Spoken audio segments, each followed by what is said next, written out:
اور نہتے چھوٹے سے بچے ایک طرف ہیں, لیکن ان کا جذبہ تو دیکھو, ظالموں کے ہاتھ میں ہاتھ دینے کو آج بھی تیار نہیں, بلکہ آج بھی ڈٹے ہوئے ہو, جمے ہوئے ہیں, اور ان کا جذبہ صرف اتنا ہے بیت المقدس کو آزاد کرا کر کے دم لیں گے. اور میرے آقا کا فرمان ہے ان کے ساتھ, وہ آج یا کل ختم ہونے والے نہیں. میرے آقا نے فرمایا یہ جماعت قیامت تک حق کے لیے لڑتی رہے گی, قیامت تک لڑتی رہے گی. دو صحابہ کھڑے ہوئے حضور کی اجازت لے کر کہا ہم جاتے ہیں. حضرت خبیب ابن عدی کو لانے کے لیے, اور دو گھوڑے دوڑاتے ہوئے پہنچے مکہ. جب مکہ پہنچے جہاں سولی چڑھائی گئی تھی, 40 لوگ پہرے داری میں ہیں, ان کے بیچ میں سے جانا اور لانا عام بات نہیں تھی. لیکن جس وقت یہ پہنچے, ایک بات یاد رکھو, قرآن میں رب تعالیٰ فرماتا ہے وَمَكَرُوا وَمَكَرَ اللَّهُ وَاللَّهُ خَيْرُ الْمَاكِرِينَ. کافر منصوبہ بناتے ہیں, کافر منصوبہ بناتے ہیں, اور اللہ خفیہ تدبیر کرتا ہے, اور اللہ کی خفیہ تدبیر غالب آتی ہے. جب مولا چاہے تو سارے پلاننگ فیل ہوتی ہیں, سارے ڈیفنس سسٹم ٹوٹ جاتے ہیں, چرمرا جاتے ہیں, ختم ہو جاتے ہیں. کبھی آپ طاقتوں کے غرور اور نشے کو دیکھ کر کے مرعوب مت ہونا. اے مومنو, ہمیشہ ایک بات یاد رکھو, جب دنیا اپنے اوج پر پہنچے اس کے باوجود بھی اللہ ہمارے ساتھ ہے, اللہ کی طاقت بھی ہے. نمرود نے اپنے زمانے میں ایک کام کیا تھا, ٹاور بنایا تھا بہت بڑا, اور لاکھوں لوگوں کو جمع کیا تھا خدا سے لڑنے کے لیے, خدا سے لڑنے کے لیے, اور کہا تھا کہ میں خدا سے لڑ کر کے اس کو گرا دوں گا اور موت و حیات اپنے ہاتھ میں لے لوں گا, پوری دنیا کا نظام میں چلاؤں. اور اس وقت یہ اسرائیلی روایات میں آج بھی موجود ہے چیز.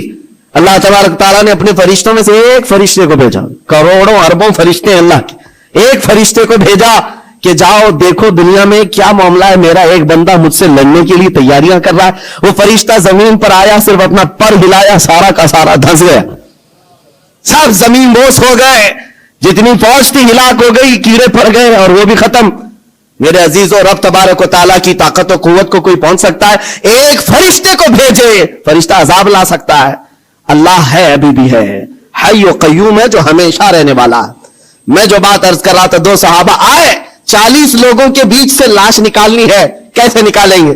لیکن جانتے ہو اللہ تعالیٰ جب انتظامات فرماتا ہے تو راستے بھی کھولتا ہے. جس وقت یہ پہنچے وہ 40 کے 40 مست نیند میں سو رہے, سارے پہرے دار نیند میں ہیں. حضرت زبیر بن عوام, حضرت مقداد بن اسود دونوں گئے, جلدی سے یہ سولی پر چڑھے اور ان کی لاش کو نکالا. حضرت زبیر کہتے ہیں 42واں دن تھا, 40 یا 42 دن ہو چکے تھے. جس وقت ہم نے ان کو رسی سے کھولا, جگہ جگہ سے خون ٹپک رہا ہے, اور خون سے کستوری کی خوشبو آ رہی. یہ شہید کی زندگی ہے. 42 دن ہو چکے, اور جسم سے جگہ جگہ خون آ رہا ہے, اور اس سے کستوری کی خوشبو آ رہی. دونوں صحابہ کہتے ہیں ہم نے ان کی لاش کو اتارا, بالکل تر و تازہ لاش ہے, جسم صحیح سلامت ہے. ارے 12 گھنٹے میں جسم پھولنے لگتا ہے, پکنے لگ جاتا ہے, ہمیں جلدی قبرستان پہنچانا ہے. شہید کی زندگی اور ہے, جو اللہ کی راہ میں قتل ہوا اس کی زندگی اور ہے. اٹھایا اور لے کر کے چل پڑے, اپنی سواری پر لے کر آرام سے چلتے رہے. صبح ہوئی تو یہ کافروں کی نیند کھلی, دیکھا کہ ہے ہی نہیں خبیب ابن عدی. ہلا ہو گیا, پورا ہنگامہ ہو گیا. اور جب قریش مکہ میں یہ بات پہنچی تو سب گرج کر کے کہنے لگے ان 40 کو بھی مارو, اور اس کے بعد پہلے اس لاش کو ڈھونڈو. اور تیز گھوڑ سوار دوڑائے گئے, بہت تیز دوڑائے گئے کہ کہیں نہ کہیں یہ مدینے کی طرف لے کر کے گئے ہوں گے, پیچھا کرو. ایک دو نہیں, کئی 100 کی تعداد میں گھوڑے دوڑاتے ہوئے حضرت زبیر حضرت مقداد کے پیچھے آئے, اور تھوڑی دور جانے کے بعد وہ گھوڑ سوار ان دونوں کو پالی. یہ دونوں صحابہ مدینے کی طرف جا رہے تھے لاش لے کر, اور وہ اتنے تیز تھے کہ پہنچ گئے. اور جیسے ہی وہ قریب آئے, حضرت زبیر اور حضرت مقداد دونوں نے یہ لاش کو اٹھائی حضرت خبیب کی, اور زمین پر رکھ دیا, اور کہا اے اللہ اس کے بعد تو مالک ہے, یہ تیرا شہید ہے, اس کے بعد تو مالک ہے. حضرت زبیر کہتے ہیں اچانک زمین قبر کی مانند کھلی, اور حضرت خبیب اندر گئے اور ان کی قبر بن گئی. نہ کسی نے قبر کھودی, نہ کسی نے قبر میں مٹی دی, زمین خود کھلی, حضرت خبیب اس میں اندر گئے اور قبر بند ہو گئی. کفار سامنے آئے, کہا میں لاش دے دو. حضرت زبیر حضرت مقداد نے کہا کہیں ہے تو لے جاؤ, ہمارے پاس کہیں ہے تو لے جاؤ, اور یاد رکھو میں صفیہ بنت عبد المطلب کا بیٹا ہوں, اگر لڑنا ہے تو مجھ سے لڑو اور تلواریں نکالو. ادھر سینکڑوں کی تعداد میں ہے, اور نبی پاک کے 2 شیر ان کو للکار رہے ہیں. تاریخ میں موجود ہے، ایک بھی ظالم سامنے نہیں آیا، تلواریں نیچے کی اور مکہ واپس لوٹ گئے۔ اعلان ہوا کہ خبیب ابن عدی کو سب جگہ ڈھونڈ لیا گیا، کہیں پر ان کی لاش نہیں ملی ہے۔ یہ دونوں صحابہ حضور کی بارگاہ میں آئے، عرض کیا آقا یہ ماجرا ہوا ہے۔ میرے آقا نے کہا وہ بلیع الارض ہے، زمین کا لقمہ ہے، زمین نے ان کو اپنی گود میں چھپایا ہوا ہے، اور یہ شہیدوں کی زندگی ہے۔ زمین تو زمین ہے، آسمان بھی خواہش کر رہا تھا کہ خبیب میرے پاس آ جائے، زمین چاہتی ہے میرے پاس آ جائے، آسمان چاہتا ہے کہ میرے پاس آ جائے۔ شہیدوں کی زندگی عام نہیں ہے میرے عزیز و حدیث پاک میں ہے، قیامت کے دن صرف شہیدوں کی جماعت ایسی ہوگی جس حال میں وہ آئیں گے ان کے جسم سے خون کا فوارہ جاری ہوگا۔ جو شہید قیامت کے دن آئیں گے ان کے جسم پر خون کا فوارہ ہوگا، جگہ جگہ سے خون نکل رہا ہوگا، لیکن حضور یہ بھی فرماتے ہیں دنیا کا خون ہے جو بدبو کرتا ہے، شہیدوں کا خون قیامت کے دن مشک و عنبر کی خوشبو پھیلا رہا ہوگا، مشک و عنبر کی خوشبوئیں دے رہا ہوگا، اور یہاں تک کہ وہ اتنی تیز جنت کے دروازے پر جائیں گے جتنی تیز کوئی نہیں۔ نبیوں کے بعد سب سے پہلے لوگ ان کو دیکھ کر پوچھیں گے یہ کون ہے جو جنت کے دروازے پر سب سے پہلے پہنچے ہوئے ہیں؟ فرماتے ہیں میرے آقا فرشتے اعلان کریں گے یہ اللہ کی راہ میں قتل ہونے والے وہ شہید ہیں جو یہاں دنیا میں مرے تھے تو ایک آن کے لیے اور اس کے بعد زندہ کر دیے گئے اور ابھی تک ان کو رزق بھی دیا جاتا ہے۔ عزیزان گرامی وقار، یہ باتیں اسی لیے مجھے بتانا ضروری ہے کہ مسلمانوں کو ایسا لگتا ہے شہادت کا کانسیپٹ ختم ہو گیا، وہ زمانے میں تھا۔ آج حیرت کی بات ہے، ایک علاقے میں گیا تھا اور کان میں آ کر کے ٹرسٹی صاحب نے مجھ سے کہا کہ حضرت تو شہادت کے بارے میں کچھ نہ بولے، ان کو ایسا لگا کہ ان کا بیٹا چلا جائے گا۔ ہم نے پورا بیان اسی پر کیا، کہا کہ یہ اسلام ہے، یہ اسلام ہے، اس سے کہاں تک بھاگو گے؟ ہم نبی پاک صلی اللہ علیہ وسلم کی پاکیزہ سیرت بیان کر رہے ہیں۔ ارے شہادت کیا آپ سمجھتے ہو تم نکلو گے تو مل جائے گی؟ شہادت اللہ کی نعمت ہے، وہ جسے چاہتا عطا کرتا ہے۔ ہماری حیثیت کیا ہے؟ ہماری حیثیت کیا ہے؟ کیا پتا کون سے ہاسپٹل کے بستر پر پاؤں رگڑ رگڑ کر کے مرو گے، کہاں جا کر مرو گے؟ ہم ہیں حضرت عمر فاروق دعا کرتے تھے امیر المومنین، اللہم ارزقنا شہادتا فی سبیلک و موتا فی بلد نبیک، اے اللہ تو اپنے راستے میں مجھے شہادت دے دے اور تیرے نبی کے شہر میں موت عطا کر دے۔ آج لوگ یہ خالی سمجھتے ہاتھ اٹھا کر کے بولنے کا مطلب ہے، اور سننا بھی نہیں چاہتے اور بولنا بھی نہیں چاہتے اس موضوع پر۔ ان کو لگتا ہے اس موضوع پر بتایا جائے تو ہمیں دنیا آتنکواد کہے گی، ٹیررسٹ کہے گی۔ اس موضوع پر کلام کرنے کے بعد لوگ ہمارے بارے میں پتہ نہیں کیا کیا رکھیں گے۔ وہ جو سوچتے ہیں ہمیں فرق نہیں پڑتا، میرا یقین ہے میرا دین سچا ہے تو چر چر کر کے بولیں گے۔ جب نبی پاک کی تعلیمات سچی ہے تو علل اعلان کہی جائیں گی، اس میں چھپانے جیسی کوئی چیز ہے ہی نہیں۔ اسلام کوئی مجرم قوم کا نام نہیں، مسلمان کسی مجرم قوم کا نام نہیں ہے۔ ہماری تاریخ گواہ ہے ہم نے ظلم کبھی کیا نہیں ہے، لیکن ساتھ میں ہم یہ بھی کہتے ہیں ظالم کو اس کی کلائی پکڑنا بھی اسلام ہی سکھاتا ہے۔ ہم ظلم کرنے کی اجازت ہرگز نہیں دیتے، لیکن اس کا مطلب یہ نہیں ہے کہ ظالم کے خلاف بھی نہیں بولتے۔ ہم ظالم کے خلاف ہر زمانے میں بولتے رہیں گے۔ اللہ کریم ہمیں وہی زبان عطا کرے جو حق بولنے والی ہو، اور وہی کان عطا کرے جو حق سننے والے ہوں۔ اور اخیر میں یہی دعا کروں گا، آج غزہ کے فلسطین کے ان بچوں کے لیے میرے عزیزوں دل کشادہ رکھو کہ وہ اللہ کی بارگاہ میں شہید ہیں، اور ان کو تکلیف اتنی بھی نہیں ہوتی جتنا چونٹی کاٹنے کے برابر تکلیف ہوئی ہے۔ وہ اللہ کی نعمتوں میں مزے سے ہیں اور رب تبارک و تعالیٰ کے انعامات و اکرامات میں ہیں۔ کیوں؟ اس لیے کہ ان کا امتحان لیا گیا، ان کی آزمائش ہوئی اور وہ اپنے امتحان میں کھڑے اترے تو رب تعالیٰ نے ان کے لیے کیا بشارت دی؟ میرے آقا فرماتے ہیں جنت کے 8 دروازے ہیں، 8 دروازے ہیں، لیکن میرے آقا فرماتے شہید جنت کے جس دروازے سے چاہے اسے داخلہ مل سکتا ہے، وہ جہاں سے چاہے جنت میں جائے، رب کی جنت اس کے لیے کشادہ ہے۔ مولا کریم ہم سب کی زندگیوں کو ایمان و عمل کے ساتھ عطا فرمائے، ایمان پر موت عطا فرمائے۔ مولا ہم سب کو شہادت کا جذبہ عطا فرمائے، ہم سب کو شہید کی موت عطا فرمائے۔ مولا قدیر و جبار احسن الخالقین ان مظلوموں پر جو آج ظلم ہو رہا ہے تو غیر سے ان کی مدد نازل فرما۔ اے اللہ ان کے دشمنوں کو خائب و خاسر فرما دے، ان کے دشمنوں پر زمین کو تنگ فرما دے، ان کے دشمنوں کو ذلیل و خوار کر دے۔ اے اللہ وہ جس طرح ایمان پر جمے ہوئے ہیں ان کے استقامت میں مزید طاقت عطا فرما۔ اے رب ذوالجلال ہم نے زندگیوں میں خوشیاں بہت دیکھی ہیں، ہماری خوشیاں ان بچوں میں تقسیم فرما دے، ان غریب مظلوموں میں ہماری خوشیاں بانٹ دے۔ اے اللہ ہماری دعاؤں کو حضور کے نالین کے صدقے قبول فرما۔